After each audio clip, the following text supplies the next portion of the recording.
Okay. त हामी वेलफेयरको त काम गरिहाल्छौँ होइन। पोस्ट डिपार्चरपछि अब लाइफहरू सुरु हुन्छ भने चाहिँ अर्को चाहिँ इन्फर्मेसन र अवेरनेसको काम पनि गर्छौँ। अर्को हामीले गर्ने काम भनेर चाहिँ उहाँहरू त्यहाँ पुगिसकेपछि चाहिँ हामीले उहाँहरूलाई भनेर एकदम सर्भिसहरू चाहिँ 2 वटा चलाइरहेछौँ क्या। जस्तो हाम्रो कल सेन्टर छ। कल सेन्टरमा चाहिँ यहाँ नेपालबाटै अपरेट हुन्छ त्यो कल सेन्टर। त्यो कल सेन्टरमा चाहिँ वीरको डक्टरहरूले होइन, त्यहाँ वीर हस्पिटलमा त्यो अपरेट छ। त्यहाँ वीरको डक्टरहरूले चाहिँ उहाँहरूको कुरा सुन्ने, उहाँहरूलाई माछा लिगमा हुनुहुन्छ अनि कुरा सुन्ने, उहाँहरूलाई काउन्सिलिङ गर्ने गर्नुहुन्छ। फेरि एउटा कल सेन्टरको च्यालेन्ज चाहिँ के छ भन्दाखेरि यहाँदेखि डक्टरहरूले गरेका रिकमेन्डेसनको औषध चाहिँ किन्ने फेरि मिल्दैन नि त विदेशमा।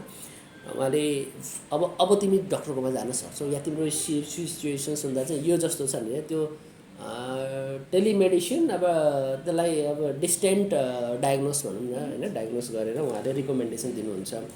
अर्को चाहिँ हामीले लास्ट इयरसम्म चलाएको योपालि चाहिँ अब बजेट बोर्डले बनाउँछ। 25 सदस्यीय बोर्ड छ हाम्रो चाहिँ, मन्त्री त्यसको अध्यक्ष हुनुहुन्छ, बाँकी विभिन्न स्टेक होल्डरहरूसहितको बोर्ड छ।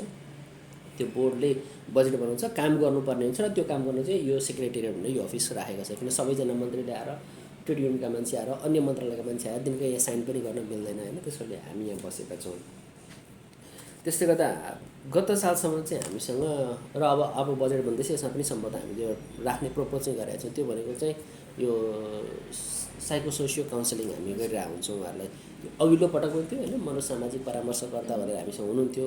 अनि 24 आवर नै चलाउने मोडालिटीमा पनि हामी जाने चाहिँ कोसिस गरेका थियौँ। तर अब त्यो सम्भव नभए चाहिँ हामीले डे टाइममा चाहिँ त्यसरी पनि उहाँहरूलाई सर्भिस दिइरहेको थियौँ। भनेपछि हामीले वेलफेयरको काम पनि गर्छौँ। उहाँहरूको जस्तो वेलफेयर अन्तर्गत पनि धेरै कामहरू छ। जस्तो कोही श्रमिकको मृत्यु नै भयो विदेशमा भने, श्रम अवधिभित्र मृत्यु भयो भने 2081 कार्तिक 7 गतेसम्म चाहिँ उहाँले 7 लाख पाउनुहुन्थ्यो। 8 गतेबाट चाहिँ कानुन परिवर्तन गरेर 10 लाख पाउनुहुन्छ। यहाँबाट 10 लाख पाउनुहुन्छ। अब उहाँहरूको इन्सुरेन्स पनि गरेको हुन्छ। यहाँबाट श्रम स्वीकृति गर्दै हामीसँग पैसा राख्नुभएको हुन्छ र त्यही पैसाबाट उहाँहरूको इन्सुरेन्स पनि भएको हुन्छ। र त्यो इन्सुरेन्स गर्नको लागि अमाउन्ट चाहिँ उहाँहरूले आफै तिर्नुहुन्छ कि त्यो स्वतः हुन्छ? त्यो एकैपटक उहाँहरूले जुन पैसा राख्नुहुन्छ 1500 रुपैयाँ, 1500 रुपैयाँ या 2500 रुपैयाँ, त्यो राखिसकेपछि उहाँको इन्सुरेन्स चाहिँ स्वतः हुन्छ, आफै हुन्छ। र इन्सुरेन्स गर्ने कम्पनी पनि त्यही उहाँले श्रम स्वीकृति जुन राख्नुहुन्छ त्यो डोफेको वेबसाइटमा उहाँको पासवर्ड नम्बर हालिसकेपछि सबै डिटेल आउँछ। उहाँको श्रम अवधि कहिले छ, कहिले गर्नुभएको, कुन कम्पनी जानुभएको, बेसिक स्यालेरी कति हो, त्यसपछि उहाँको श्रम अवधि कहिले सकिन्छ, इन्सुरेन्सको कुन कम्पनी हो, उहाँको पोलिसी नम्बर कति हो, त्यो सबै डिटेल्स नै आउनुहुन्छ। न्यायाधिकरणले एक्सेस गर्न मिल्ने इन्फर्मेसन र यो सेम इन्फर्मेसन सम्भवतः यो सेम हो। यो विभागको वेबसाइटमा एनीबडी, यो त श्रमिकले पनि हाल्न मिल्छ, तपाईँले पनि चेक गर्न सक्नुहुन्छ। तपाईँले आफ्नो पासवर्ड नम्बर हालेर त्यहाँ चेक गर्नु भने तपाईँको श्रम स्वीकृति लिनुभएको छ भने देखिँदैन। तपाईँले श्रम स्वीकृति लिएर चाहिँ फेरि विदेश जानुभएको छ भने तपाईँको पनि देखिन्छ। यो चाहिँ anyone can access on this site होइन। अनि त्यसले गर्दाखेरि चाहिँ उहाँहरूको त्यो कति पाउने पनि लेखेको हुन्छ। त्यसमा चाहिँ उहाँले अधिकतम 14 लाखसम्म पाउनुहुन्छ। भनेपछि एउटा श्रम अवधिभित्र एउटा श्रमिकको मृत्यु भयो भने उहाँले 10 र 14 गर्दा 24 लाख भयो। यो 1 लाख भनेको चाहिँ विदेशबाट सब निकाल्नको लागि हो, त्यसको ब्रेकडाउन चाहिँ। तर नेपालमा मृत्यु भएको हकमा चाहिँ उहाँले 23 लाख मात्रै पाउनुहुन्छ। अब यो उहाँको मृत्यु हुँदा त उहाँले 10 लाख पाउने हुनुभयो र यता गर्दा 14 गर्दा 24 पाउने हुनुभयो। र उहाँको मृत्यु भएन, उहाँ अङ्गभङ्ग, श्रमिक आफै बिरामी भएर अङ्गभङ्ग हुनुभयो, चाहे विदेशमा हुनुहोस् चाहे नेपालमा हुनुभयो भने उहाँले अधिकतम पाउने रकम भनेको 7 लाख हो। तर यो चाहिँ श्रमको ड्युरेसनभित्र हुनु पर्यो अथवा उहाँले श्रम ड्युरेसनभित्र बिरामी भएर उपचार गर्दै गरेको हुँदा पनि भयो। किनभने मान्छे त कहिलेकाहीँ भेन्टिलेटरमा हुन्छ, आइसियुमा हुन्छ, उठ्न बोल्न सक्ने अवस्था हुँदैन। त्यस्तो अवस्थामा चाहिँ उहाँ चाहिँ श्रम अवधिभित्र बिरामी भएको हुनुभयो भने 7 लाख रुपियाँ उहाँले पाउनुहुन्छ। अधिकतम 7 लाख हो, न्यूनतम 25,000 हो। अब यो चाहिँ कसले डिसाइड गर्छ भन्दाखेरि हामीसँग कमिटी छ, एउटा समिति, विशेषज्ञ समिति चाहिँ कानुनले नै गठन गरेको छ। त्यसमा मेडिकल डक्टर बस्नुहुन्छ र अन्य रिप्रेजेन्टेटिभहरू बसेर उहाँको मेडिकल रिपोर्टहरू, त्यसपछि आएर श्रमको स्वीकृति, त्यो त अनिवार्य श्रम स्वीकृति, श्रम अवधिको कागजातहरू हेरेर उहाँलाई इन रेसियो कति उहाँको ड्यामेज भएको छ, एम्पुटेसन हो भने कति काटेको छ, किडनीको हो कि, यसरी हेरेर अधिकतम 7 लाखसम्म पाउनुहुन्छ। र उहाँको परिवार, श्रमिकको परिवारले पनि, परिवार भन्दा बुवा आमा श्रीमान श्रीमती छोराछोरी यतिले चाहिँ रोग व्याध लाग्यो भने उहाँहरूले एकपटकमा 50,000 पनि उपचार खर्च दिन्छ, एकपटकमा दिन्छ। र तर यसको लागि चाहिँ 5वटा घातक रोग चाहिँ लागेको हुनु पऱ्यो होइन। यसमा अल्जाइमर छ, अनि किडनीको छ, ब्रेनको छ, क्यान्सरको छ, यस्ता लगायतका 4-5वटा हामीसँग रोगहरू छन्। योको कागजात भयो भने क्रोनिक हुनुपर्ने छ। यति गर्नु भने चाहिँ उहाँहरूले पाउनुहुन्छ। सो त्यस हिसाबले हेर्दाखेरि तपाईँको अनि यो बाहेक पनि श्रमिकको मृत्यु नै भयो, श्रमिकको मृत्यु नै भएको छ, वा श्रमिकले चाहिँ पूर्ण अपाङ्ग अशक्त भनेर यहाँबाट 7 लाख पुरै पैसा लगेको छ भने उहाँको छोराछोरीलाई हामीले 12 कक्षासम्म चाहिँ छात्रवृत्ति निःशुल्क प्रदान गर्दछौँ। यो चाहिँ गभर्नमेन्ट स्कुलमा हुनुपर्छ कि नो, जहाँ भए पनि हुनसक्छ, जहाँ पनि हुन्छ। अनि 12 कक्षासम्म या 18 वर्षभन्दा मुनिको हुनु पर्यो। तपाईँको 8 कक्षासम्म 12,000 दिन्छौँ हामी, र 8 कक्षाभन्दा माथि चाहिँ 18 वर्षभन्दा मुनिको छ भने वर्षको हामी 16,000 दिन्छौँ। यो चाहिँ मोनिटरी कम्पेन्सेसन जस्तो भयो। अब यो बाहेक चाहिँ हामीले विभिन्न कार्यक्रमहरू पनि चलाउँछौँ। कस्तो वेलफेयर गर्छौँ भन्दाखेरि रिटर्नी इन्टिग्रेसन प्रोग्रामहरू पनि हामीले चलाइरहेको हुन्छौँ। अब यो बजेट राखेर हामी काम गर्छौँ, त्यसको अब आउटपुट कस्तो आयो, त्यसको इम्प्याक्ट कस्तो पऱ्यो भनेर त्यसलाई रिभाइज पनि हामी गर्दै गइरहेको हुन्छौँ। अनि हामीसँग रिटर्नी सम्बन्धित एउटा कार्यविधि नै पनि छ। रिटर्नीसँग सम्बन्धित हामीसँग कार्यविधि नै छ। अनि विभिन्न स्थानीय तहहरूले पनि चाहिँ रिटर्नीका लागि भनेर कार्यक्रम पनि आफ्नो स्थानीय तहबाट पनि बनाउनु भएको छ। अनि यो इन कोल्याब हामीसँग पनि हुन्छ। यो एउटा रिटर्नीका लागि चाहिँ हामी इन्टिग्रेसनको प्रोग्राम गर्छौँ भने चाहिँ अर्को रिटर्नी र रिटर्नीको फ्यामिलीको लागि भनेर हामीले चाहिँ ट्रेनिङहरू पनि चलाउँछौँ। यो चाहिँ हाम्रो बोर्डमा तालिम शाखा भन्ने पनि छ, प्रशिक्षण अध्ययन तथा अनुसन्धान शाखा पनि छ।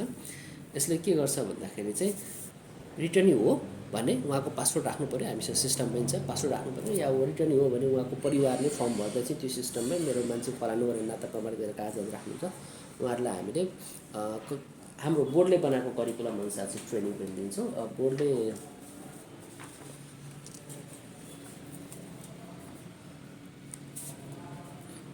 बोर्डले पहिला चाहिँ 180 घन्टासम्मको अधिकतम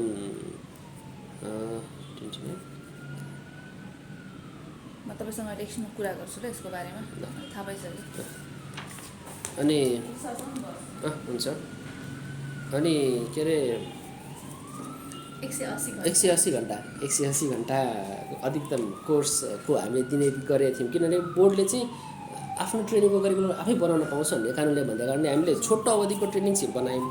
तर अब स्किल दिइसकेपछि त पढाइसकेपछि उहाँको परीक्षा लिए जस्तै स्किल दिइसकेपछि चाहिँ स्किल पुरा भयो कि भने टेस्ट गर्नुपर्छ। टेस्ट चाहिँ नेपालमा सिटिभिटीले मात्रै गर्छ, र सिटिभिटीले गर्दाखेरि चाहिँ उसले 390 घन्टाभन्दा मुनिको ट्रेनिङको चाहिँ स्किल टेस्ट गर्न छोड्यो पछिल्लो चरणमा। जसले गर्दा अब हामीले कोर्स रिभाइज गर्ने चरणमा पनि छ। यसरी हामी रिटर्नीलाई रिइन्टिग्रेसनका निम्ति, फेसिलिटेसनका निम्ति र स्किल टेस्ट पनि हामी गराउन सहयोग पनि गर्छौँ। यो अर्को पाटो भयो रिटर्नीको हकमा। अब अरू नयाँ नयाँ इमर्जिङ प्रोग्रामहरू पनि अब ल्याउनका निम्ति बोर्डहरू पनि बसेर छलफल गरेर हुन्छ। अब बोर्डको हामी टिमहरू पनि बसेर छलफल गरेर हुन्छौँ। अनि हामीले उहाँहरूको परिवारसँग सहकार्य भनेर अन्तर्क्रिया भनेर चाहिँ अब हाम्रो एउटा कार्यक्रम चल्दैछ। यहाँबाट श्रमिकका परिवारहरूसँग चाहिँ भेटघाटका निम्ति के कस्ता समस्या छन्, कसरी हल गर्न सकिन्छ उहाँहरू पनि जानुहुन्छ। हाम्रो अफिसबाट सरहरू जान्छौँ, हामी जान्छौँ होइन, हामी कुराकानी गर्छौँ। फ्यामिलीसँग इन्टरेक्सनको कुरा पनि छ एउटा। र अर्को हामीले गर्दै आउने काम भनेको चाहिँ के छ भन्दाखेरि नेपाल सरकार र स्विस सरकारको सामी प्रोजेक्ट भन्ने छ सेफर माइग्रेसनको। सेफर माइग्रेसन अन्तर्गत चाहिँ यहाँ हामी बोर्डको सेक्रेटेरिएटमै अघि जो म्याडम हुनुहुन्थ्यो उहाँ चाहिँ यो सेफर माइग्रेसनको चाहिँ नेसनल अफिसर हो। यो प्रत्येक जिल्लामा तपाईँको एमआरसी भनेर गठन गरेको छ। एमआरसी भनेको माइग्रेन्ट रिसोर्स सेन्टर। उहाँहरू चाहिँ सिडिओ कार्यालयमा बस्नुहुन्छ र जो मान्छे नागरिकता लिन पासपोर्ट लिन जानुहुन्छ एट द भेरी बिगिनिङ नै उहाँहरूलाई काउन्सिलिङ गर्नुहुन्छ अनि सुरुमा पनि गर्नुहुन्छ। त्यसपछि विदेश गइसकेपछि समस्या पऱ्यो भने उहाँको परिवारहरूकोसँग डिटेल्स पनि उहाँहरूले टिप्नुहुन्छ। उहाँहरूको आफ्नै सिस्टम छ, सिस्टममा राख्नुहुन्छ र उहाँहरूले केसेसहरूलाई फलोअप पनि गर्नुहुन्छ। अनि यो सबै एमआरसीहरूको चाहिँ एउटा नेसनल फोकल पोइन्ट भन्ने चाहिँ हाम्रो एनएमआरसी भन्छ। तारा म्याडम हुनुहुन्छ उहाँ चाहिँ होइन, उहाँले चाहिँ सबै एमआरसीहरूलाई हाम्रो बोर्डले प्रवाह गर्ने सेवाहरूको बारेमा जानकारी पनि दिनुहुन्छ। र हामीले चाहिँ यसरी एमआरसीहरूलाई चाहिँ तालिम पनि दिन्छौँ। बोर्डले कस्तो कस्तो सेवा दिइरहेछ, कस्तो वेलफेयरको काम गर्दैछ भनेर हामीले यो वेलफेयरको काम त जानकारी दिन्छौँ। र सँगसँगै हामीले चाहिँ इन्फर्मेसन के पनि दिन्छौँ भन्दाखेरि कसरी चाहिँ सेफर माइग्रेसनलाई प्रमोट गर्न सकिन्छ, कसरी रिस्क रिड्युस गर्न सकिन्छ भनेर चाहिँ हामीले एमआरसी अफिसरहरूलाई पनि त्यो ट्रेनिङ चाहिँ चलाइरहन्छौँ। र अर्को चाहिँ हाम्रो प्रत्येक स्थानीय तहमा 753वटा स्थानीय तह छ। स्थानीय तहमा चाहिँ रोजगार संयोजक भने नेपाल सरकारको श्रम मन्त्रालय अन्तर्गत रोजगार संयोजकहरू भन्ने रहनु भएको छ। र हाम्रो वेलफेयर यो जुन अघि मैले 10 लाखदेखिको रकम वितरण गर्ने, छात्रवृत्तिका कामहरू गर्ने, अङ्गभङ्गका उपचारका कुरा गर्ने, रेस्क्यु बारेमा कुरा गर्छु, रेस्क्युको कुरा गर्ने भन्ने त्यो सबै निवेदन चाहिँ हाम्रो सिस्टमबाट आउँछ। सिस्टमको नाम चाहिँ FEWIMS भन्ने छ। त्यो भनेको चाहिँ foreign employment welfare information management system. Foreign employment welfare information management system भन्ने छ। र त्यो सिस्टममा उहाँहरूले दिइसकेपछि चाहिँ रोजगार उहाँले स्थानीय तहमा निवेदन दिनुहुन्छ। छात्रवृत्ति इन्क्लुडिङ छात्रवृत्तिदेखि लिएर यी सबै कुराहरूको लागि चाहिँ उहाँले निवेदन दिनुहुन्छ। त्यो निवेदन रोजगार संयोगले सिस्टममा हाल्नुहुन्छ। सिस्टममा हालिसकेपछि हाम्रो यहाँ सिस्टममा आउँछ। यो सिस्टममा आइसकेपछि हामीले यो कागज पुग्यो, यो पुगेन भने त्यहीँबाट कमेन्ट गर्छौँ। उहाँले नपुगेको कागजहरू हाल्नुहुन्छ। हालेको कागजको आधारमा हामी पेमेन्टका लागि यहाँ अगाडि बढाउँदै विशेष समिति हुन्छ। समितिले अप्रुभ गरिसकेपछि उहाँहरूको पेमेन्ट जान्छ। चाहे छात्रवृत्तिको होस्, चाहे मृत्युको होस्, चाहे अङ्गभङ्ग होस्, यो हरेक प्रकारको। त्यसले गर्दा चाहिँ श्रमिकहरूलाई अब रोल्पाको मान्छे यहाँ आइरहनु परेन होइन। रोजगार संयोजकहरूलाई हामीले यो काम चाहिँ रोजगार संयोजकहरूले गर्नुहुन्छ। कता कता एमआरसीले पनि फेसिलिटेट गर्नुहुन्छ। रोजगार संयोजक सबै स्थानीय तहमा आउनुहुन्छ। एमआरसी सबै जिल्ला र तपाईँको इलाका प्रशासनमा पनि हुनुहुन्छ। त्यस कारणले हामीले कम्बाइन्डली एमआरसी र स्थानीय तहका रोजगार संयोजकहरूलाई पनि तालिम राख्छौँ। त्यो भयो भने चाहिँ हामीले प्रदान गर्ने सेवालाई अझ चुस्त होस्, अझ इजी तरिकाले पुगोस्, लोकल लेभलमा पनि पाउनुहोस् र यसमा चाहिँ झन्झट नहोस् र यसमा चाहिँ कोही बिचौला पनि नलागोस्। नभए यहाँ कस्ता पनि केसेसहरू आउँछन् भन्दाखेरि म तिम्रो पैसा निकालिदिन्छु, मलाई यति दिनुपर्छ भन्ने आउने केसेसहरू पनि कहिलेकाहीँ सुन्नमा आएको छ। त्यसो हुँदा यसलाई पनि रिभ्युसन हामी काम गर्दैछौँ। अर्को भनेको चाहिँ यो हाम्रो अफिसले गर्ने भनेको चाहिँ रेस्क्यु हो। यो चाहिँ अहिलेसम्म मृत्यु भएका र अङ्गभङ्ग भएको मात्र भयो। तर कहिलेकाहीँ उता गइसकेपछि अलपत्र परेको हुन्छ, फ्रड केसेसहरू हुन्छ, रेस्क्यु गर्नुपर्ने हुन्छ। यो रेस्क्यु र रिपार्टका लागि चाहिँ हामीसँग रेस्क्यु एन्ड रिपार्टेसन शाखा भनेर अघि आउनुहुने म्याडम चाहिँ रेस्क्यु एन्ड रिपार्टेसन अफिसर हो।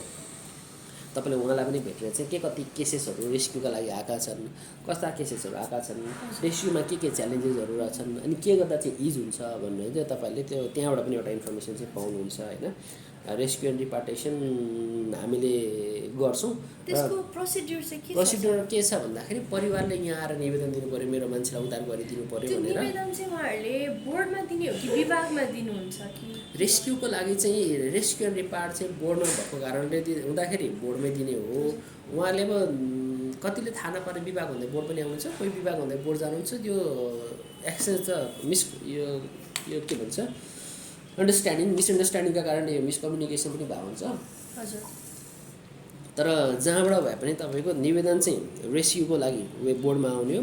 बोर्डमा आइसकेपछि बोर्डले आएको निवेदनलाई चाहिँ कन्सुलरमा पठाउँछ। सिधै कतिले कन्सुलरमा पनि दिन सक्नुहुन्छ होइन। कन्सुलरमा दिन्छ, किन कन्सुलर भनेको परराष्ट्र मातहतको इकाइ भएको कारणले गर्दाखेरि उसले फरेन अफेयर्स उसले डिल गर्छ।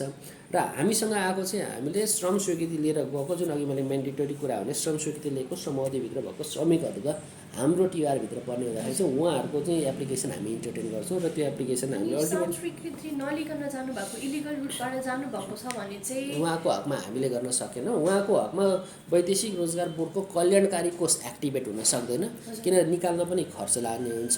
र त्यसलाई चाहिँ हामीले कानुनले नै चाहिँ यी फलानालाई मात्रै कानुनले नै सर्टेन कन्डिसनमा मात्र पैसा खर्च गर्ने थोकै कारणले हामी सक्दैन। त्यस्तो अवस्थामा चाहिँ अब परराष्ट्र मन्त्रालयले एउटा नेपाली नागरिक अलपत्र परेको हुँदा निकाल्ने भनेर चाहिँ काउन्सिलरको भूमिका त्यहाँ अब एक्टिभेट हुन सक्छ। त्यो चाहिँ मलाई लाग्छ तपाईँले काउन्सिलरमा अझै बेटर पाउनुभयो कि पाउनुहुन्छ, पाउनु भएको छैन, गइसक्नु भयो, अघि जानुभयो। त्यो उहाँले गर्नुहुन्छ र हामीले दिएको निवेदन हामीले काउन्सिलरलाई पठाउँछौँ र काउन्सिलरबाट जान्छ। र अर्को के छ भन्दाखेरि नेपालमा जहाँ जहाँ श्रमिकहरू जानुभएको छ 5000 प्लस श्रमिकको ठाउँमा चाहिँ नेपाल सरकारले काउन्सिलर स्थापना गर्ने भनेको छ, श्रम काउन्सिलर स्थापना गर्ने भनेको छ। थुप्रै देशमा GCC प्लस मलेसियामा हामीसँग चाहिँ काउन्सिलरहरू हुनुहुन्छ। श्रम मन्त्रालयले नै अपोइन्ट गर्छ, परराष्ट्र अफिसरहरू होइन। जस्तो जाँदा अब हामी नै जान्छौँ, यहाँको सर्टेन यहाँ आइसकेपछि श्रम मन्त्रालय अन्तर्गत आएर सर्टेन वर्ष बसेर चाहिँ काम गरिसकेपछि अब हाम्रो इलिजिबिलिटी हुन्छ। त्यसपछि हामी एउटा कम्पिटिसनमा छिर्छौँ, धेरै मान्छे हुन्छ, कम्पिटिसनमा छिर्छौँ, हरेक प्रकारको टेस्ट दिन्थ्यौँ। त्यसबाट ओके पास भएको मान्छेहरू चाहिँ सर्टेन त्यसमा जस्तो हामीसँग यहीँ पहिला वेलफेयर शाखामा बस्ने एकजना अफिसर अहिले मलेसियाको काउन्सिलर भनेर उहाँ जानुभएको छ। यसरी उपसचिव र अफिसर तहको कर्मचारीहरू चाहिँ काउन्सिलर श्रम सहचारी बनेर जाने हुँदाखेरि उहाँहरूलाई पनि चाहिँ यहाँबाट रेस्क्यु एन्ड रिपार्ट गर्नुपर्ने केसेसमा चाहिँ दूतावासमा त खबर हुन्छ, उहाँहरू दूतावासमै बसेर काम गर्नुहुन्छ, उहाँहरू चाहिँ स्पेसली लेबर अट्याची नै बनेर जाने हुँदाखेरि उहाँहरूबाट पनि यो काम हुन्छ र यो काम गर्नको निम्ति चाहिँ बोर्डले नै सपोर्ट पनि यसमा गरिरहेको छ। सो यस हिसाबले हेर्दाखेरि बोर्डले तत्काल मोनिटरी कम्पेन्सेसनको काम पनि गर्यो अनि वेलफेयरको काम गर्यो अनि अवेरनेस र क्यापासिटी इन्हान्समेन्टको काम पनि गरिरहेछ अनि रेस्क्यु एन्ड रिपार्टेसनमा काम पनि गरिरहेछ र बोर्डको टिवार चाहिँ अब हाम्रो वैदेशिक रोजगार ऐन विद्यमान ऐन चाहिँ 2064 यसले चाहिँ बोर्डको निश्चित टिवार राखेको छ। यसले चाहिँ अब बायोलेटरल लेबर एग्रिमेन्टदेखि लिएर चाहिँ पोलिसी रिकमेन्डेसनसम्म रिसर्च गर्ने कामहरू पनि भनेर हामीलाई तोकेको छ। अब त्यसमा चाहिँ अब तपाईँलाई थाहा छँदैछ बिचमा धेरै सरकारहरू परिवर्तन हुने आउने जाने होइन। सरकार परिवर्तन हुँदाखेरि किन बोर्डलाई असर गर्दो रहेछ भन्दाखेरि चाहिँ किनभने सरकारसँगै मन्त्री आउनुहुन्छ अनि मन्त्री आउने भनेको अध्यक्ष आउने हो, मन्त्री जाने भनेको अध्यक्ष जाने हो। त्यसले गर्दाखेरि अनि प्रोग्राम र पोलिसिजहरूमा चाहिँ एकरूपता नहुने अनि त्यो विभिन्न स्टेक होल्डरहरूको चाहिँ ट्रान्जिसन पनि धेरै हुने र विभिन्न स्टेक होल्डरहरूको चाहिँ पेनिट्रेसन पनि धेरै हुने। अब यसमा व्यवसायको पेनिट्रेसन हुने, इन्ट्रेस्ट ग्रुपहरूको भनौँ न, इन्ट्रेस्ट ग्रुपहरूको चाहिँ पेनिट्रेसन धेरै हुने हुँदाखेरि कहिलेकाहीँ इफिसियन्ट रूपमा काम नगर्न नसकेको अवस्था थियो जस्तो मलाई लाग्छ। अब कामै नगरेको त भन्नु मिल्दैन। हामीले अहिलेसम्म 16,000जनालाई चाहिँ मृत्यु भएर चाहिँ हामीले कम्पेन्सेट गरिसकेको केसेस छ, धेरैलाई हामीले रेस्क्यु पनि गरिसकेका छौँ अनि हामी बिरामीहरूलाई चाहिँ तपाईँको ल्याएर वीर हस्पिटलसँग पनि हामीले एमओयू गरेका छौँ र हामीले चाहिँ आइसियूहरू चाहिँ श्रमिकका लागि भनेर सर्टेन आइसियूहरू चाहिँ खाली नै राखेको हुन्छ। त्यहाँ चाहिँ परिवारले म कस्ट बियर गर्छु भनेर नै हामी चिठी पठाइदिन्छौँ, वीर हस्पिटल त्यसरी पनि राख्छ।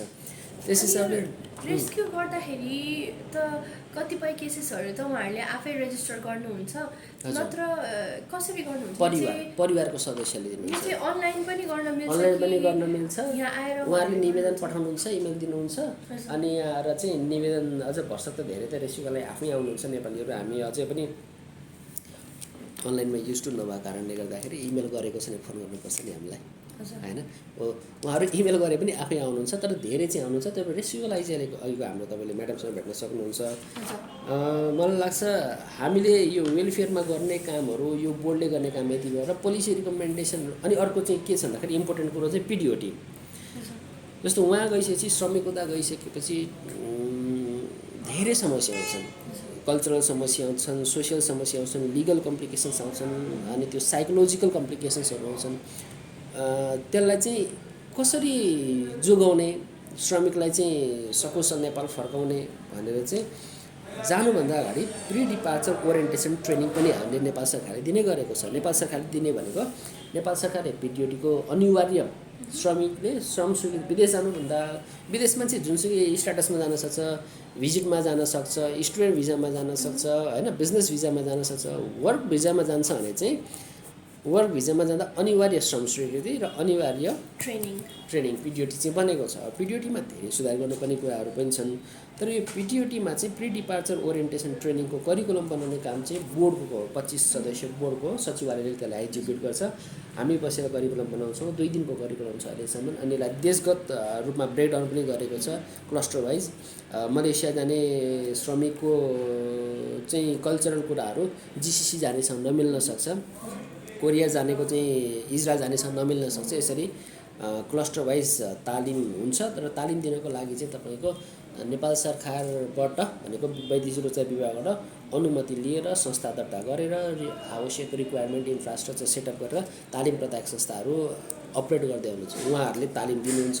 उहाँहरूले दिएको तालिम हाम्रो अर्को सिस्टम छ FEMIS भन्ने फरेन इम्प्लोइमेन्ट यो म्यानेजमेन्ट इन्फर्मेसन सिस्टम भन्छ। फेमिसमा उहाँहरूको त्यो सबै अभिलेखहरू हुन्छ अनि त्यो अभिलेखहरू भइसकेपछि कसले तालिम दिँदै हुनुहुन्छ हुनुहुन्न हामीले अनलाइन मोनिटर पनि गर्न सक्छौँ।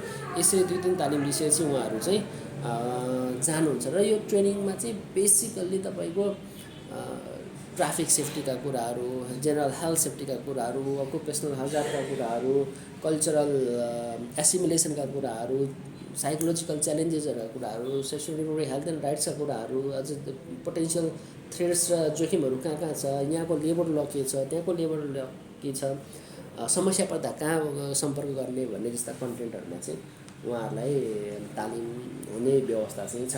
सो अहिलेसम्म हामीले वेलफेयरको काम गऱ्यौँ, कम्पेन्सेसनको काम गऱ्यौँ, एमएनआरसी र स्थानीय तहहरूको बारेमा छलफल गऱ्यौँ, रेस्क्यु एन्ड रिपार्टेसनको कुरा गऱ्यौँ र यसरी हामी पिडिओडी पनि दिन्छौँ र पिडिओडीको कोर्स डिजाइन गर्ने, कोर्स चेन्ज गर्ने अधिकार बोर्डले राख्छ। त्यो बाहेक स्किल ट्रेनिङकोहरूको पनि कुरा छ। अब स्किल ट्रेनिङ चाहिँ रिटर्नीलाई दिने भनेको छ। अब रिटर्नीहरूको हातमा पनि हामीले यहाँ अब कस्तो ट्रेनिङहरू दिने भनेर पनि यहाँ छलफल चाहिँ गर्दैछौँ। अहिले अब हामी प्रोजेक्ट गरेको अवस्थामा छौँ। सो यो अनि यो अप्ठ्यारोमा परेर रिटर्नी माइग्रेन्ट्सहरू जो हुनुहुन्छ, लेबर माइग्रेन्ट्सहरू, उहाँहरू चाहिँ फर्केर रिइन्टिग्रेसनको कुरा गर्छ थियो नि अघि हजुरले। रेस्क्यु भएर रिइन्टिग्रेट गर्नुपर्ने बेला चाहिँ उहाँहरूलाई फेरि ब्याक टु वर्क गराउनको लागि यहाँ अरू केही व्यवस्थाहरू गरिन्छ कि, अनि उहाँहरूको लागि चाहिँ कुनै सेल्टरको व्यवस्था हुन्छ कि कस्तो छ? यस्तो छ, सेल्टर चाहिँ हाम्रो टिआरभित्र चाहिँ नेपालभित्र पनि सेल्टर खोल्ने भन्ने छ। तर अब अहिले हामीसँग बोर्डले आफूले सेल्टर सञ्चालन गरेको चाहिँ छैन। किन भन्दाखेरि कस्तो हुँदो रहेछ, नेपाली श्रमिक अप्ठ्यारै परेर आउँदा पनि उहाँलाई लिन चाहिँ एयरपोर्टमा कोही न कोही परिवार आउनुहुन्छ। चाहिँ उहाँहरू परिवारसँगै जाने हुँदाखेरि अहिलेसम्म देखेको अवस्थामा चाहिँ सेल्टर हामीले अपरेट गर्नुपर्ने स्थिति छैन।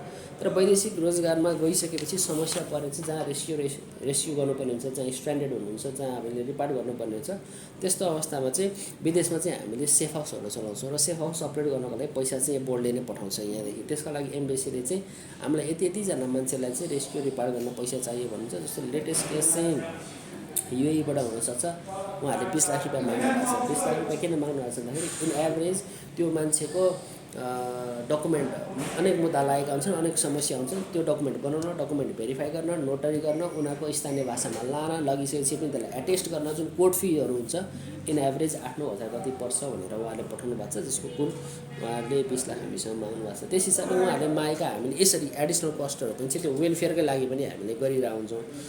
र अर्को चाहिँ हामीसँग भएको लिगल प्रोभिजन भनेको चाहिँ के हो भन्दाखेरि यो लिगल रिप्रेजेन्टेसनको कुरा छ, यो कानुनी प्रतिरक्षा भन्ने कुरो छ। यो चाहिँ कार्यविधि चाहिँ हामीसँग छ। अब एजुकेसनमा आउन चाहिँ अलिक व्यावहारिक समस्याहरू छ। कस्तो छ भन्दाखेरि वैदेशिक रोजगारमा गएर समस्या परेको नेपाली श्रमिकको मुद्दा परेको खण्डमा त्यहाँ चाहिँ कानुनी प्रतिरक्षा भन्ने छ, अधिकतम 15 लाखसम्म भन्ने तोकेको छ। तर यो कहाँ समस्या पर्दो रहेछ भन्दाखेरि तपाईँको चाहिँ त्यहाँको वकिलहरू चाहिँ एकदम कस्टली, एक्सपेन्सिभ, हामी बियर गर्नै नसक्ने अवस्थाको र त्यस्ता केसेसहरू चाहिँ एकदमै धेरै केसेसहरू। जस्तो रेस्क्यु एन्ड रिपार्टमा तपाईँले जानुभयो भने त्यो शाखामा भेट्नुहुन्छ। मैले अलिकति अगाडि तथ्याङ्क हेर्दाखेरि तपाईँले you can verify my this data होइन, तपाईँको 187, 25, 26 यस्तै कति केसेसहरूमा त नेपालीहरू जेलमा फैसलै भएर बसिएको छ कि। अथवा त्यस्ता केसेसहरू हुन्छन् जहाँ चाहिँ सरकारले सबैजनालाई चाहिँ 20 लाख वकिलहरू पनि राखेर परिहियरिङ गर्न सक्ने अवस्था पनि छैन। यसका पनि केही लिमिटेसन छ र अहिले बढ्दो तपाईँको च्यालेन्ज पनि छ हामीसँग यो फन्ड म्यानेजमेन्टमा। अब अर्को समस्या के छ भन्दाखेरि एउटा, अनि हामी त यति भएपछि उहाँहरूको मृत्यु भइसकेपछि लास घर्षण पनि पुर्याउने, सब घर्षण पनि पुर्याउने काम गर्छौँ। उहाँहरूको मृत्यु भएन, उहाँले निवेदन दिनुहुन्छ, साउदी कता दुबई मलेसियामा मृत्यु भयो भने दिनुहुन्छ, या जोर्डन वेरेभर दिएको हो 110+ कन्ट्रिजहरूमा श्रमशोषित लिएर जान पाइन्छ। उहाँहरू जहाँ हुनुहुन्छ त्यहाँदेखि सब ल्याउनका निम्ति एउटै सब उद्धार निकाल्नको लागि पनि कहिलेकाहीँ 10 लाख 15 लाख रुपियाँ लागेका केसेसहरू पनि छन्। सो भनिसकेपछि समग्रमा हेर्दा एउटा श्रमिकको चाहिँ यहाँबाट दिने 24 लाख होला, पछि बिरामीबाट 7 लाख पाउनु होला, पछि मृत्युबाट 24 लाख पाउनु होला, परिवारले उपचार गर्दा सब ल्याउँदा सबै कुरा गर्दा 40-50 लाख चाहिँ राज्यको लगानी पनि भइरहेको हुन्छ अथवा खर्च भइरहेको हुन्छ। त्यसलाई चाहिँ जोगाउनको निम्ति, यत्रो खर्च नगर्नको निम्ति त उहाँहरू चाहिँ जीवित आउनु पऱ्यो। त्यसको लागि चाहिँ यो पिडिओटी चाहिँ एकदम इम्पोर्टेन्ट हुन्छ। अनि पिडिओटीमा अलिक धेरै रिफर्म चाहिँ गर्नुपर्ने छ। नेपाल सरकारले पिडिओटीमा अलिक अव्यवस्थित भएन, कन्टेन्ट डेलिभरी स्ट्रङ भएको छैन, अनि ट्रेनिङमा चाहिँ प्रभावकारिता भएन भनेर अहिले अनलाइनमा जाने भनेको छ। हामी त्यो अनलाइन मोडालिटीमा जान पनि अब होमवर्क गर्दैछौँ विभिन्न बोर्ड विभागहरू बसेर।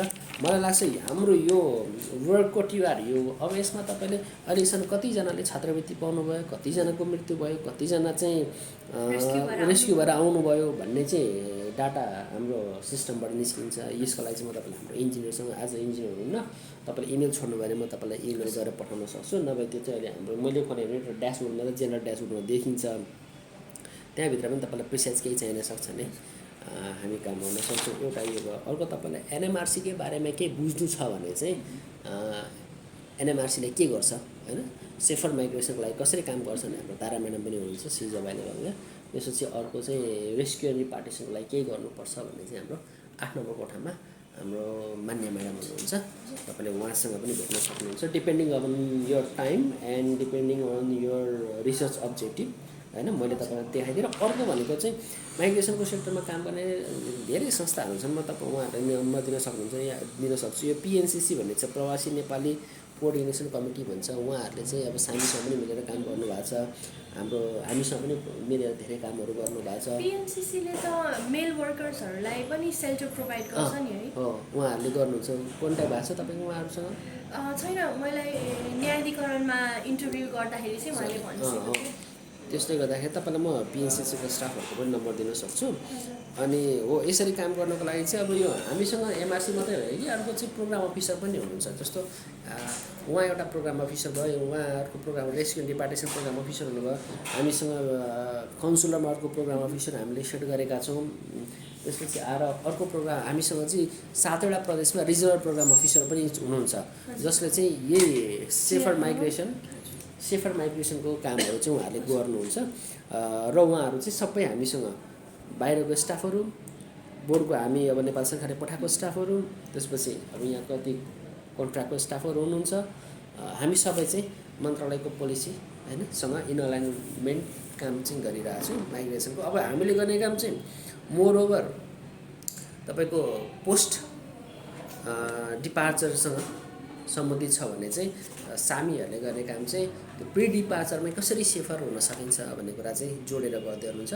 र यसको लागि चाहिँ एकदम इम्पोर्टेन्ट स्टेक होल्डर भनेको चाहिँ स्थानीय तहका रोजगार संयोजक, इम्प्लोइमेन्ट कोअर्डिनेटरहरू र जिल्लाका एमआरसी माइग्रेन्ट रिसोर्स सेन्टरको कोअर्डिनेटरहरू हुनुहुन्छ। उहाँहरूसँग चाहिँ हामीले क्लोजली काम गरिरहेको छौँ। यसबाहेक मिडियासँग कुरा गर्ने, बुकलेट बनाउने, इन्फर्मेसन डिसेमिनेट गर्ने, ट्रेनिङ्सहरू कन्डक्ट गर्ने चाहिँ हामीले गरिरहेको छौँ। ओके, अनि हजुरहरूको यहाँ एउटा रिसर्च डिपार्टमेन्टै जस्तो छ जस्तो बुझेँ मैले अहिले कुरा सुन्दै गर्दाखेरि चाहिँ। यो डिपार्टमेन्टले चाहिँ कसरी गरिरहेको छ? अब अनि यो डिपार्टमेन्टको अब्जेक्टिभ चाहिँ हामीसँग बोर्डको स्ट्रक्चर चाहिँ 3वटा छ। एउटा प्रशासन, योजना तथा अनुगमन भन्छ, त्यो यो शाखा हो। अर्को भनेको कल्याण शाखा भन्छ, हामी सरल भाषामा कल्याण शाखा भन्छौँ। त्यो भनेको चाहिँ वेलफेयरका निम्ति सबै डकुमेन्टहरू ल्याउने, अघि जति पनि मैले बताएँ त्यो सबै लिने, सिस्टममा इन्ट्री गर्ने, अगाडि फरवर्ड गर्ने। र अर्को भनेको हामीसँग चाहिँ प्रशिक्षण अध्ययन अनुसन्धान शाखा भन्छ। यो चाहिँ ट्रेनिङ रिसर्च एन्ड स्टडी भन्छ यो शाखा। म झन्डै 2 साल त्यो शाखामा बसेर यहाँको 1 हप्ता मात्रै भयो होइन। तर यसले चाहिँ यो यति भने पनि यसको चाहिँ के भन्दाखेरि अहिले हामीले गर्दै गरेको काम चाहिँ यो शाखाले अहिले ट्रेनिङहरू मात्रै कन्डक्ट गर्थ्यो बेसिकली, जानेलाई पनि र फर्केको रिटर्नलाई पनि। अब स्टडीको पार्टमा अलिकति कम चाहिँ, किन हामीले यो सचिवालय भनेको बोर्डले जे बजेट बनायो त्यसलाई एक्जिक्युट गर्ने हुँदाखेरि चाहिँ बोर्डमै पनि चाहिँ यो स्टडीको इम्पोर्टेन्सको बारेमा चाहिँ यति कम बुझाइ भएको थियो कि भन्ने चाहिँ लागेर म आइसकेपछि 1 सालपछि चाहिँ 2-3वटा काम चाहिँ हामीले स्टडीको राखेका थियौँ। त्यो अब अहिले विभिन्न अब जेन्जी मुभमेन्टदेखि लिएर धेरै कुरा छ, खालको परिवर्तन, चुनाव, त्यसपछि अनेक विषयहरूले गर्दा अब हामीलाई फेरि प्रक्युर गर्न, खरिद गर्न निश्चित टाइम फ्रेम चाहिन्छ। त्यो टाइम फ्रेमभित्र नहुने हुँदा च्यालेन्ज हुन्छ। केही सर्टेन कुराहरू चाहिँ यो आर्थिक वर्षमा पनि हामीले राखेका थियौँ। जस्तो हामीले कन्डक्ट गर्दै गरेको ट्रेनिङहरूको चाहिँ इफेक्टिभनेस के छ भनेर एउटा इफेक्टिभनेसको ट्रेनिङ, त्यसको स्टडी राखेका थियौँ ताकि हामीले ट्रेनिङहरूलाई रिभाइज गर्न सकियोस्, यो हाम्रो वर्किङ मोडालिटी रिभाइज गर्न सकियोस्। अर्को तपाईँको भनेको चाहिँ यो पिटिओटी जुन हामीले यो अनलाइनमा जाने भनेको छ, बोर्डले दिने सबै सर्भिसहरूलाई चाहिँ अनलाइनमा लानको लागि चाहिँ एउटा प्लेटफर्म बनाउने भनेर पनि होइन स्टडी बेस्ड प्लेटफर्म बनाएर राखेको थियौँ। र अर्को भनेको माइग्रेसन त हुन्छ, लेबर माइग्रेसन हुन्छ, तर त्यो लेबर माइग्रेसन भनेको चाहिँ माइग्रेसन भनेको चाहिँ खालि लेबर इस्यु मात्र होइन, यसको थुप्रै डाइनामिजम छ, यसको थुप्रै डाइनामिक्स छ भनेर चाहिँ हामीले एउटा के रिसर्च राखेको थियौँ भन्दाखेरि यो लेबर माइग्रेसनपछि पठाएको रेमिटेन्सको चाहिँ युज कस्तो छ, कुन टेन्डेन्सी यहाँ भइरहेछ भनेर रेमिटेन्स युजको बारेमा चाहिँ एउटा स्टडी राखेको थियौँ। त्यो चाहिँ राष्ट्रिय योजना आयोग र विश्वविद्यालयहरूसँगको सहकार्य भनेको छ। फर मेनी रिजन्स त्यो अहिले हामीले अगाडि बढाउन सकिरहेको छैन। यतिकैमै हाम्रो अब एडी पनि नयाँ एडी पनि आउनु भएको छ पोलिटिकल चेन्जेसहरूले गर्दाखेरि। र अर्को तपाईँको यस्तै। अनि अर्को चाहिँ मास्टर्स र एक गुड मास्टर्स र पिएचडी गर्दै गरेको स्टुडेन्टहरू जसले चाहिँ माइग्रेसनको सेक्टरमा काम गर्दै हुनुहुन्छ, रिसर्च थेसिस गर्दै हुनुहुन्छ, उहाँहरूलाई चाहिँ पैसा दिनुपर्छ भनेर मेरो इफोर्टमा चाहिँ पिएचडीलाई 2 लाख र मास्टर्सलाई 1 लाख भनेर कम्तीमा उहाँहरूले हामीले गर्ने रिसर्च चाहिँ उहाँहरूले गरेर ल्याएको रिसर्चलाई हामीले ओन गर्न सक्छौँ भनेर यसरी केही थोरै काम चाहिँ अगाडि बढेका छन्। योभन्दा अगाडि चाहिँ अब मुख्य कुरा चाहिँ फेरि यसलाई इम्प्लिमेन्टेसनमा लानको निम्ति बोर्डले कार्यक्रम राख्नु पऱ्यो, बजेट बनाउनु पऱ्यो र बोर्डको चाहिँ अध्ययन गर्नुपर्ने क्षेत्र चाहिँ छ। लेबर डाइनामिक्सका विषयमा अध्ययन गर्नुपर्ने छ, साइकोलोजी सोसियो काउन्सिलिङका विषयमा अध्ययन गर्नुपर्ने छ, रेमिटेन्सदेखि लिएर विभिन्न सेक्टरमा अध्ययन गर्नुपर्ने छ, अथवा यो इनर स्ट्रक्चरकै बारेमादेखि लिएर चाहिँ बाइलेटरल एग्रिमेन्टमा अन्य देशका बाइलेटरल एग्रिमेन्टहरू के छन् ती सबैलाई हेरेर चाहिँ अब कुन चाहिँ हाम्रा नयाँ डेस्टिनेसन कन्ट्रिजहरू हुन सक्छन् भन्ने तहका कार्यक्रमहरू पनि थिए। ती केही अघिल्ला वर्षमा कार्यान्वयन भएका छन्। अब यसरी within the limited resources and limited human resource हामीले चाहिँ काम गरिरहेछौँ। अर्को एउटा क्वेसन आयो है सर, थ्याङ्क यू। अनि मैले अस्ति न्यायाधिकरणमा इन्टरभ्यू लिँदै गर्दाखेरि ठ्याक्क इन्टरभ्यू सकेपछि चाहिँ एकजना क्लाइन्ट नै भनौँ है, एकजना मान्छे चाहिँ जो फर्केर आउनु भएको थियो उहाँसँग कुरा भयो। उहाँ चाहिँ त्यहाँ फेरि किन आउनुभएको रहेछ भन्दाखेरि ठगीमा पर्नुभयो अनि फर्केर आउनुभयो। अनि त्यसपछि त्यहाँबाट लयर हायर गरेर त्यो त उहाँले पैसा तिर्नु पर्दैन त्यसको लागि त, तर लयर हायर गर्नुभयो। अनि अब पढे लेखेको मान्छे भए त थाहा हुन्थ्यो मैले पैसा तिर्नु पर्दैन भनेर, तर उहाँको वाइफलाई चाहिँ लयरले नै ठग्नु भएछ कि ब्ल्याङ्क चेक 3वटामा साइन गराउनु भएछ। अनि 3वटा ब्ल्याङ्क चेकमा साइन गराए त्यत्रो पैसा त मान्छेसँग हुँदैन, भएको भए त त्यसरी जानै पर्ने अवस्था आउँथेन। अनि अब हजुर 3टा ब्ल्याङ्क चेकमा साइन गराउनु भएको रहेछ। अनि त्यो कुरा चाहिँ पछि थाहा भयो, उहाँको श्रीमतीसँग साइन गराउनु भएछ, त्यो पनि फेरि जो चाहिँ विदेशबाट फर्केर आउनु भएको थियो गल्फ कन्ट्रीबाट, उहाँको वाइफसँग गराउनु भएछ। यो चाहिँ खर्च लाग्छ यति भनेर गराउनु भएछ। अनि त्यो कुरा लिएर चाहिँ उहाँ न्यायाधिकरणमा अब लयरलाई नै मुद्दा हाल्न भनेर आउनु भएको थियो। अब लयरलाई न्यायाधिकरणमा नै मुद्दा हाल्न त मिलेन। अनि उहाँले चाहिँ अब बार काउन्सिलमा गएर गर्नुहोस् भनेर भन्नुभयो होइन। तर अब बार काउन्सिलमा गइसकेपछि अब यसको लागि त कस्ट लाग्छ नि त उहाँलाई एउटा लयर हायर गर्नको लागि, किनभने यो त लेबर माइग्रेसनको भित्र परेन। अनि यो केसमा चाहिँ अब कसरी अघि बढ्छ होला, बोर्डले त्यसमा वेलफेयरमा के गर्छ? यसमा यस्तो छ, अब यसको लागि चाहिँ तपाईँको के छ भने नेपालमा अब हामीसँग यस्तो नेपालमै त्यो वकिलसँगै अथवा त्यो त ठगीको विषय भयो नि त। यो चाहिँ के भन्दाखेरि लेबर माइग्रेसनसँग जोडेर भएको ठगीको विषय भयो। यो ठगीमा जाने विषय भएको कारणले उहाँले अब जिल्ला प्रहरी कार्यालयमा या स्थानीय प्रहरी कार्यालयमा उहाँले निवेदन पनि दिन सक्नुहुन्छ। र त्यसपछि मुद्दाको हकमा उहाँलाई वकिलै राख्नुपर्ने अवस्था आएको खण्डमा चाहिँ नेपाल सरकारले चाहिँ वैधानिक वकिल राख्ने व्यवस्था गरेको छ। वैधानिक वकिल भनेको चाहिँ तलब दिनु पर्दैन, नेपाल सरकारले तलब दिनु पर्दैन, आफूले वकिललाई पैसा दिनु पर्दैन। तर वैधानिक वकिलले कहिलेकाहीँ एक्सपेक्ट दे डु एक्सपेक्ट, अब हामी नेपाली चाहिँ माइन्डसेट हो होइन, चिया खर्च 2-4 हजार एक्सपेक्ट गर्छन्, तर त्यहाँ चाहिँ पैसा दिनु पर्दैन। सो वैधानिक वकिल राखेर पनि उहाँले काम गर्न सक्नुहुन्छ। 1 नम्बर बोर्डले यसमा के पनि गर्न सक्ने अवस्था छैन। हो त्यो फाइल हो जस्तो लाग्छ, त्यो फोल्डर है। अनि वैधानिक वकिल उहाँले राख्न सक्नुहुन्छ। यदि यसो नगरेको खण्डमा चाहिँ उहाँलाई चाहिँ वकिल विरुद्ध चाहिँ यो हाम्रो बार काउन्सिलमा निवेदन दिन सक्नुहुन्छ। र त्यो पनि गर्न सकेन भने तपाईँको फ्री लिगल एड दिने संस्थाहरू थुप्रै छन् होइन, उहाँहरूसँग सम्पर्क पनि गर्न सक्नुहुन्छ। त्यसको लागि चाहिँ यो चाहिँ अब हाम्रो टिआरभन्दा उताको इन्फर्मेसन तपाईँलाई मैले जानकारी दिएको। हजुर सर। अनि अब यो हजुरहरूले रेस्क्यु गर्ने केसेसहरू गर्दाखेरि चाहिँ डकुमेन्टेसनमा अनि एभिडेन्समा पनि केही इस्युजहरू आउँछ कि? अनि अब रेस्क्यु गरेर रिइन्टिग्रेट गरेर छोडिसक्नु भएको केसेसहरूमा चाहिँ हजुरहरूले फेरि फलोअपहरू पनि गर्छिन्छ कि कस्तो हुन्छ? त्यो चाहिँ यस्तो छ, अनि फेरि बाहिर जबको लागि पठाउने हुन्छ कि यहीँ जब दिलाउने? तपाईँले सोध्नुभएको कुरा एकदम इम्पोर्टेन्ट छ। यसमा रेस्क्युका प्रोसिड्युरको बारेमा चाहिँ रेस्क्युको म्याडमसँग तपाईँले कुरा गर्नु होला। अब कस्तो छ भन्दा नेपालमा चाहिँ यो अहिले माइग्रेसनको मात्रै न हरेक विषयको हामीसँग यो एउटा इन्टिग्रेटेड हजुर उहाँको आएको छैन, रमाना चाहिँ आजसम्म आएको छैन। त्यहाँ तपाईँले के भेट्नु भएको नेपालमा माइग्रेसन साइकल चाहिँ एकदम कम्प्लेक्स छ। यसले डिटेल स्टडीमा आएको छ। अब हामी बिगिनको फेज बिगिनै त नभनौँ, अब करिब 1 दशकभन्दा बढ्ता बोर्ड आउन थालेको। अब इन कम्पेरिजन टु फिलिपिन्स, जस्तो फिलिपिन्सको 40 वर्षको उसको लेबर माइग्रेसनको इन्स्टिट्युसनल हिस्ट्रीहरू छ। अनि फिलिपिन्सलाई चाहिँ नेपाल जस्ता देशहरूले अथवा समग्रमा लेबर माइग्रेसनमा जाने देशहरूले चाहिँ एउटा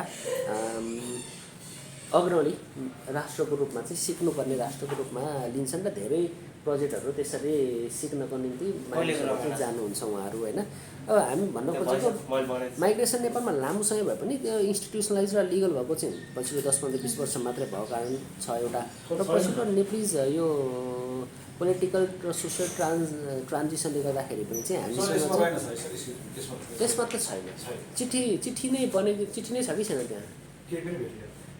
चिठी त छ एउटा, मैले पदमुक्त भन्ने एउटा चिठी अनि पदमुक्त होइन सरको रमाना चाहिँ छैन है, रमाना चाहिँ छैन। हाजिर हुनुभएको चिठी छ, म तपाईँले पठाएको चिठी 24 गतेबाट हुने।